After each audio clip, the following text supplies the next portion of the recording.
A-hole stepfather got rid of all of my prized possessions as a child and beat the crap out of me regularly. I ended up getting all of his prized possessions and selling most of them, and when I told him he tried to assault me in public, which resulted in criminal charges, losing his job, and his house. Now I get to see him all the time and rub his nose in it. So I was 15 when my mom decided to start dating this guy, Jason, from some sketchy dating site. I didn't like him from the moment I met him. Something about him just screamed fake. You know when you meet someone and they're just trying too hard?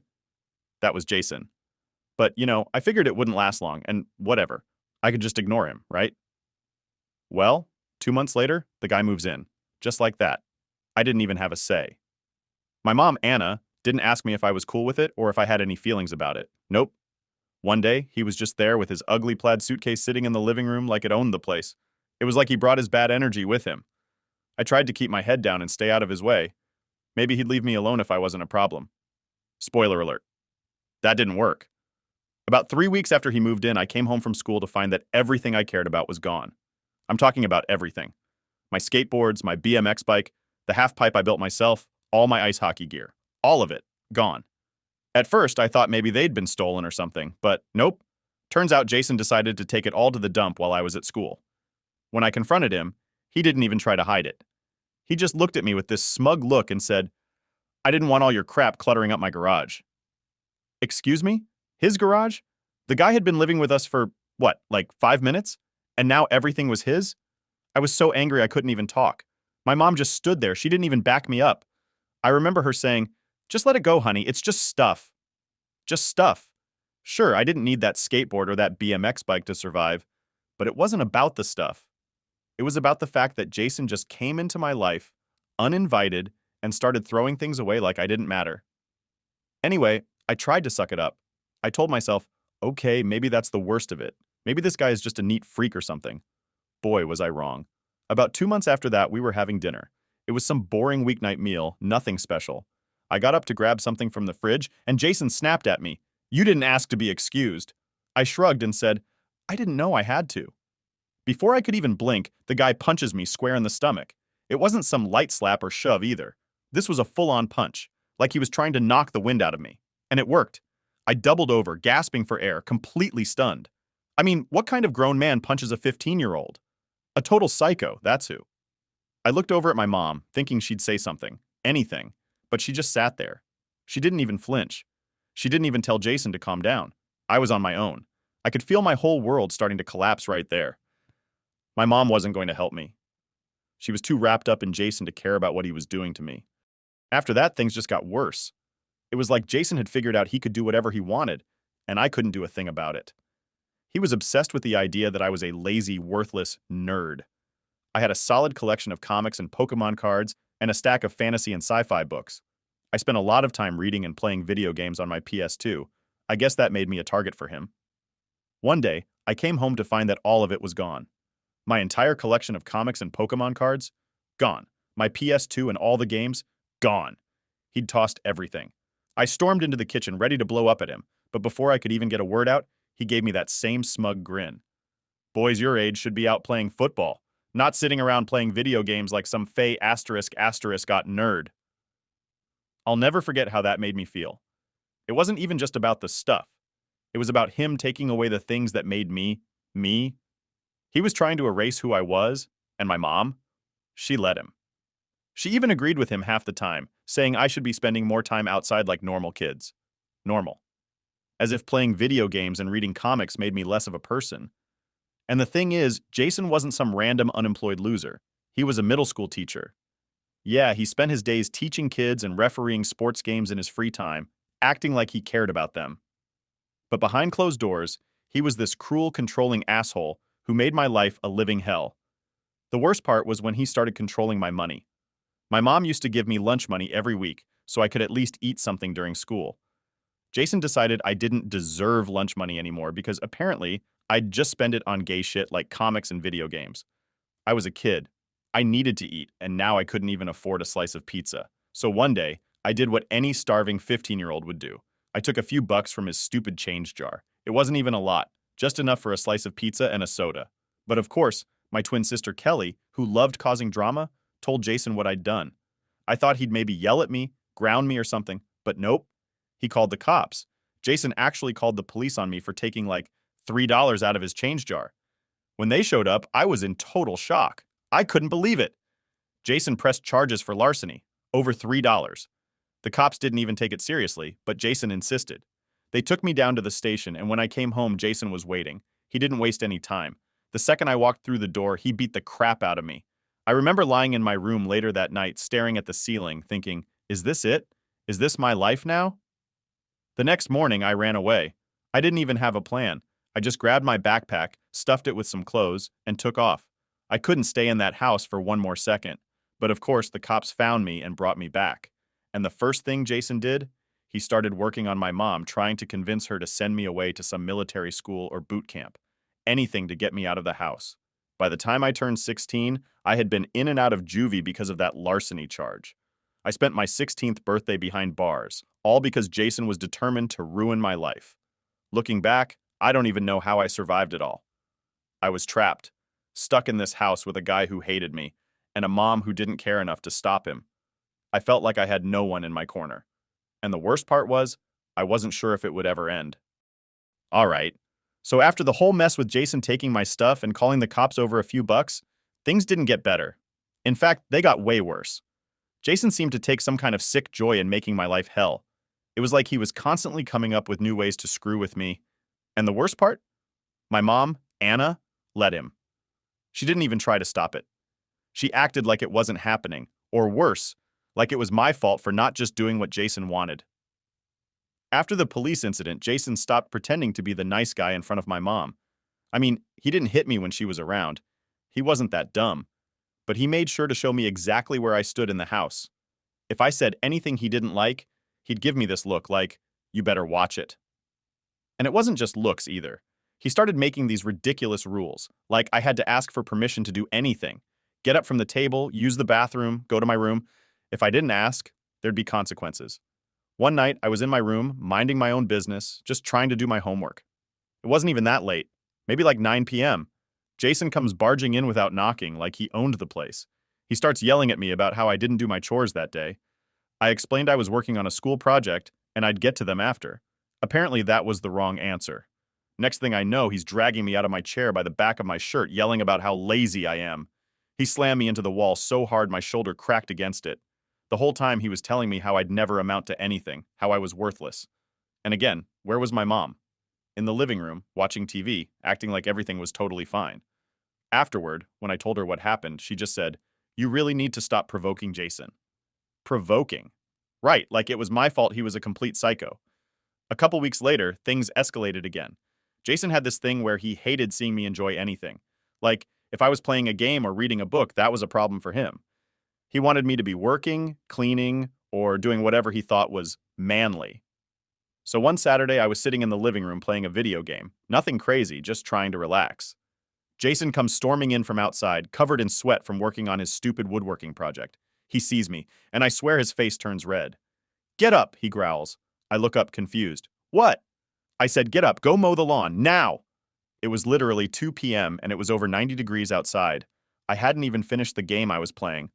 So I said, "I'll do it after dinner. It's too hot right now." Big mistake. Jason lunges at me, yanks the controller out of my hands, and throws it across the room. It hits the wall and shatters into pieces. Before I can even react, he grabs me by the collar and pulls me out of the chair.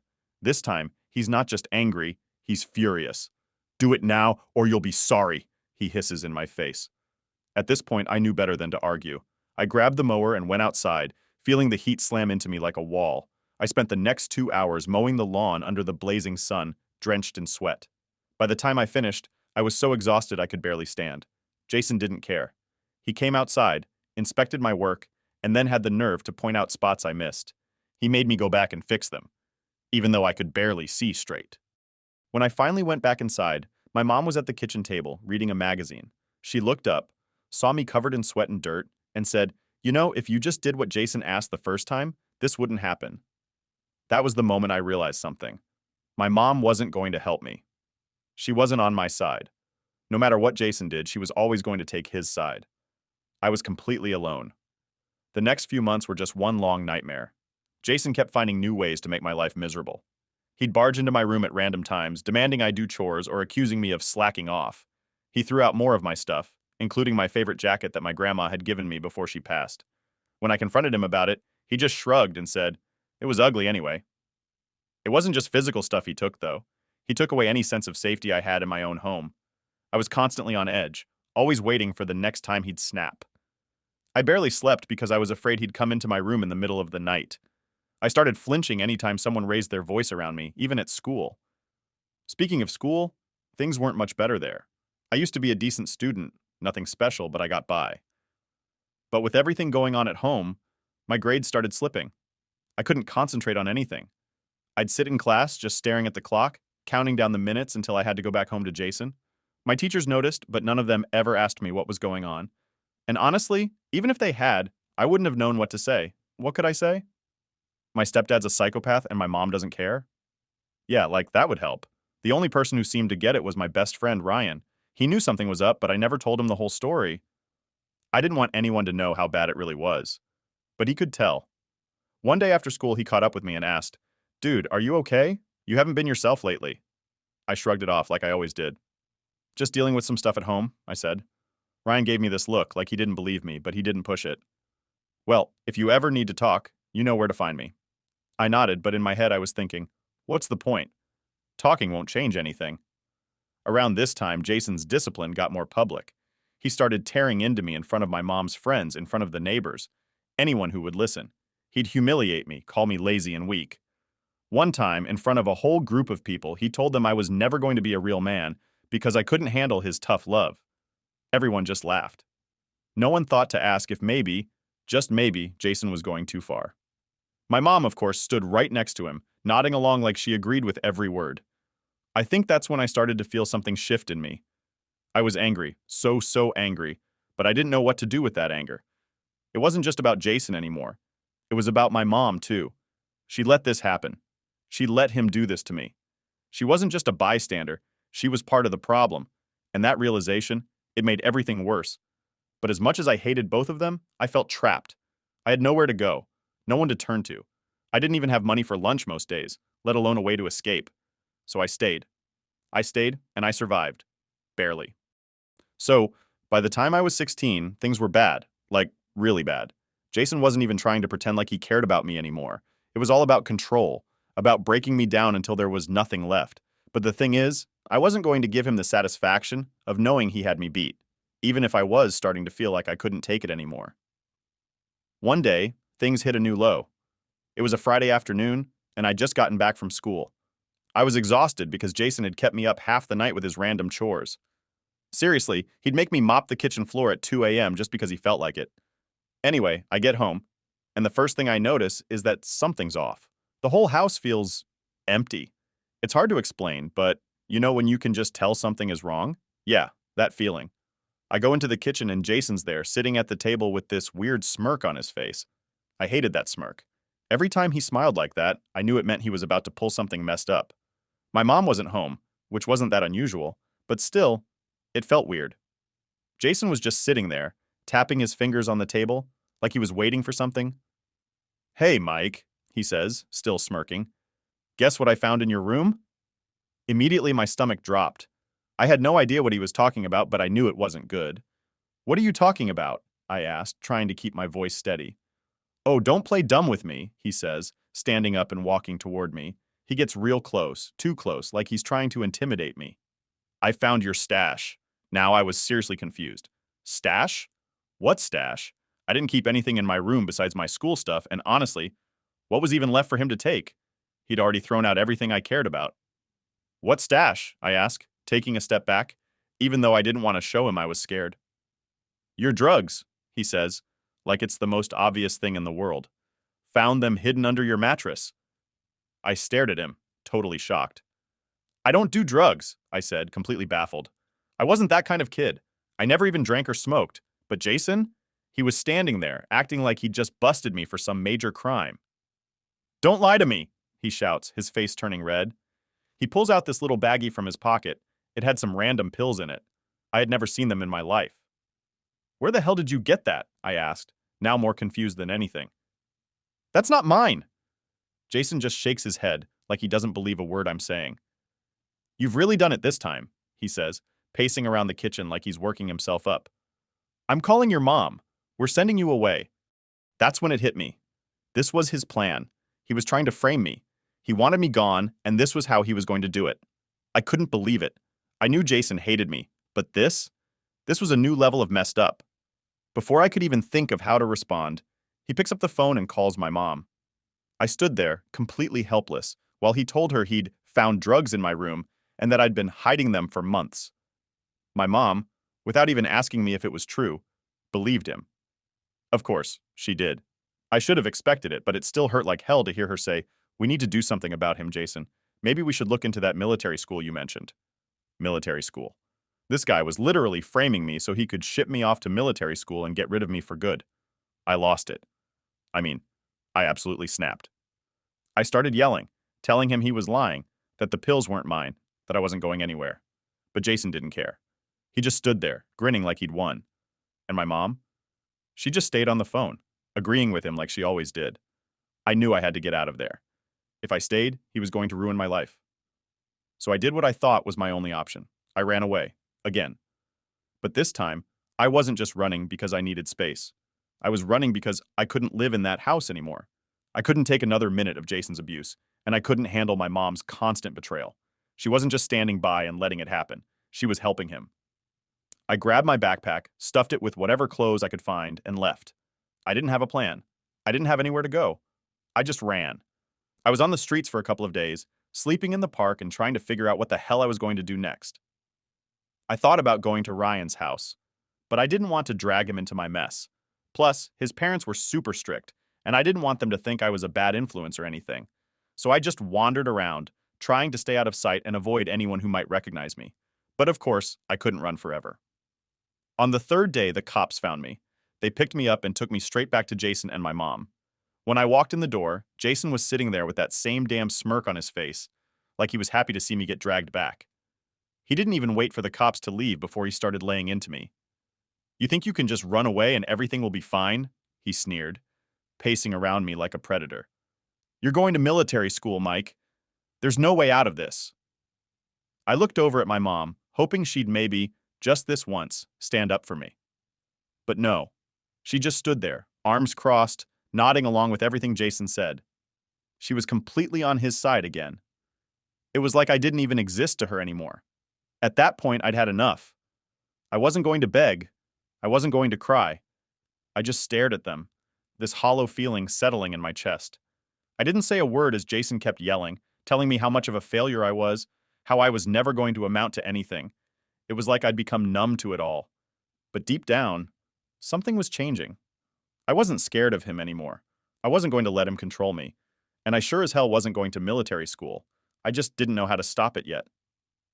When the police left, Jason walked over to me, got right in my face, and whispered, "This is the end for you, Mike. I'll make sure of it." That was the moment I realized I had to fight back. I didn't know how, but I knew one thing for sure. I wasn't going down without a fight. Not anymore.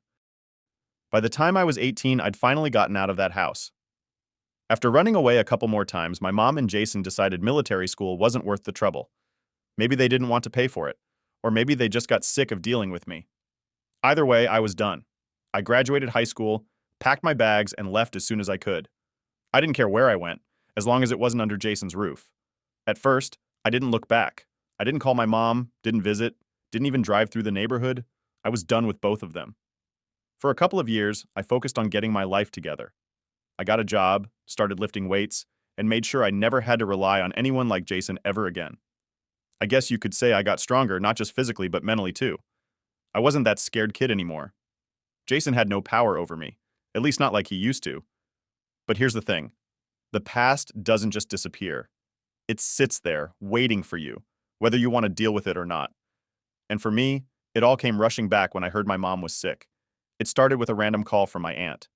We weren't super close, but she was the only family member who didn't totally buy into Jason's BS. She told me my mom had been diagnosed with stage 4 cancer, and she didn't have much time left. I didn't know how to feel about it. I mean, yeah, she was my mom, but after everything that had happened, part of me felt like she wasn't really my mom anymore. Jason had taken her away from me, turned her into someone I barely recognized. Still, I decided to visit. Not for her, really, but for me. I needed some kind of closure, even if I didn't know what that meant at the time. When I showed up at the house, it was like stepping into a time machine. Everything looked exactly the same. The worn-out couch, the old TV in the corner, the ugly curtains Jason had insisted on. The only thing that had changed was my mom. She looked small, frail, the kind of person who could barely stand, let alone fight back. I guess the cancer had taken its toll. Jason was there, of course, hovering over her like he was her protector or something. It made me sick just looking at him, but he didn't scare me anymore. He couldn't. I was bigger now, stronger, and I knew it. He couldn't intimidate me like he did when I was 15. My mom tried to talk, but it was mostly Jason doing the talking for her. He went on about how he'd been taking care of her, how hard it was, how much money it was costing. All I could think about was how fake it all sounded. I knew Jason didn't care about my mom. He cared about the money, about the house, about his stupid woodworking projects. He was the same manipulative jerk he'd always been. After a while, my mom pulled me aside. She was struggling to get the words out, but she told me something that surprised me. She said she was leaving Jason. She didn't want to spend the rest of her life with him, not after everything he'd done. I couldn't believe it. For years, she'd sided with him, let him control everything. But now, when she had barely any time left, she was finally standing up for herself. Turns out she had already seen a lawyer and had a separation agreement in place. Jason would get a set amount of money, and he'd have 45 days to pack his crap and leave the house. She even bought back his childhood home from the bank when he had to sell it to pay off his debts years ago. Now he'd be moving back in there. Good riddance, right?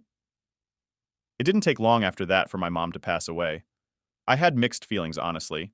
I was sad, sure, but there was this other part of me. This part that was just angry. Angry at her for not leaving Jason sooner. Angry at Jason for ruining so much of my childhood. And angry at myself for not doing more to stop it. But then, things started to get interesting. See, my mom had let Jason come back and get his stuff, but he was dragging his feet. He thought he could keep coming and going like he owned the place. But the separation agreement had a deadline, and he was past it. Legally, everything left in the house was mine now. So I did what any normal person would do. I sold it. All of it. Every last piece of Jason's precious junk. First up was his baseball card collection. I'd overheard him bragging about how much it was worth over the years, and I knew it would sell fast. I got about $14,000 for it. Next, I sold all his autographed sports memorabilia, around $11,000. I wasn't done yet, though. Jason was obsessed with woodworking, so I sold his equipment and a few pieces of furniture he'd made. That brought in another $6,500. But I kept some of the good stuff. He had this coin collection, and guess what? I also collect coins. I took the best pieces for myself, along with a few tools and some random odds and ends. Oh, and I also kept his mother's engagement ring, a platinum band with 3 diamonds. I figured it was worth a lot, but honestly, I kept it just because I knew it would piss him off. And man, did it piss him off. About a month later, I ran into Jason at the grocery store. He was loading his car when I walked up to him. I didn't even hesitate. I told him straight to his face that I'd sold all his stuff. His reaction? Exactly what I'd hoped for. He snapped. The guy couldn't control himself. He swung at me, but he wasn't the same Jason anymore. He was old, weak. I dodged his punches easily, and the ones that did connect barely even hurt. Meanwhile, I had my phone out, ready to call the cops. He kept swinging, kept yelling, kept losing it, even as I talked to the 911 operator. The best part? He started ramming his shopping cart into my car, thinking that would get me to back off. By the time the police showed up, he was red-faced, out of breath, and looking like an idiot. They arrested him right there in the parking lot. Assault, communicating threats, destruction of property, the works. And you know what the best part is? That wasn't the end of it. Jason lost his job at the middle school because of the charges. He lost his pension. The guy couldn't catch a break, and for once, I didn't feel bad about it. He ended up having to sell his mother's house just to pay for the expensive lawyer he'd hired, thinking he could somehow beat the charges. Spoiler alert, he didn't. So after Jason's little meltdown at the grocery store, you'd think he'd finally get the message that he couldn't mess with me anymore. But of course the guy was too stubborn, or maybe too stupid, to just let it go. I mean, he already lost everything. His job, his money, his house, but somehow he still thought he could win. That's the thing about people like Jason. They always think they're invincible, even when everything around them is falling apart. Anyway, after his arrest, word spread fast. My nephew Tyler, who was on the football team, made sure everyone at school knew that Jason had been arrested for assaulting me. It didn't take long for other parents to get wind of it, and a bunch of them started calling the school, demanding that Jason step down from his refereeing gigs. The dude was a middle school ref, for crying out loud, and now people knew he was a bully. No way he was going to keep that job. Turns out, he didn't even get the chance to step down. He was basically fired from that, too. No one wanted him near their kids anymore, not after what he did to me. I'll admit, it felt pretty damn good to see him lose everything he'd built up. It wasn't just about the money or the stuff, it was about the fact that he no longer had power over anyone, especially me. But it gets better. Remember how I told you Jason had to sell his mom's house to pay for the lawyer he couldn't afford? Well, apparently he didn't get nearly as much for the house as he thought he would. He ended up in this crappy little trailer park on the edge of town, living in a trailer that looked like it was about to fall apart at any second. And the best part? He had to take a job as a cashier at Walmart just to make ends meet. You can imagine how much I loved that. Here was the guy who used to act like he was better than me, who thought he was smarter, tougher, whatever. And now? Now he was ringing up people's groceries at Walmart, barely making enough to pay his rent. But I wasn't done. Not yet. The first time I went to Walmart after finding out where he worked, I purposely stood in line longer than I needed to. I waited until his line was free, even though there were open registers right next to him. I wanted him to see me, to know I wasn't just going to disappear from his life. The look on his face when I stepped up to the counter was priceless. He looked like he wanted to crawl into a hole and die. "Hey, Jason," I said, all casual, like nothing had ever happened between us. "How's it going?" He didn't say a word. He just started scanning my groceries, his hands shaking a little. I could see the rage building up behind his eyes, but he couldn't do anything about it. Not anymore. As he scanned the last item, I made a point of handing him exact change, real slow, like I was enjoying every second of it. "Oh, wait," I said, pulling a rare coin from my pocket, one that I'd taken from his coin collection. "Didn't realize I had this. Guess I'll use my credit card instead." The way his face twisted in anger, it was almost enough to make me laugh out loud. But I kept my cool. I didn't need to say much. Just being there, making him ring up my stuff, was enough. But that wasn't the last time I saw him. Every time I needed something from Walmart, I made sure to go to that same store, wait in that same line. Every time, I'd make some little comment that I knew would dig under his skin. Like the time I bought a brand new above-ground pool for my daughter. I knew Jason loved those ratcheting wrenches he used to have, so as he scanned the pool, I said, "You know, I just sold those wrenches you loved. Figured I'd use the money to buy this pool.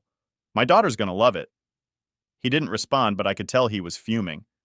He was stuck there, working a dead-end job, while I was out there living my life, doing just fine. It was the ultimate karma, and I loved every second of it. And yeah, maybe it sounds petty, but after everything Jason had put me through, I didn't care. This guy had tried to ruin my life. He'd taken my stuff, beat me, humiliated me, and even tried to send me away. He'd called the cops on me, framed me for something I didn't do, and made my teenage years a living hell. He deserved every bit of misery he was getting now. But it wasn't just about revenge. It was about closure. For the first time in my life, I felt like I had control.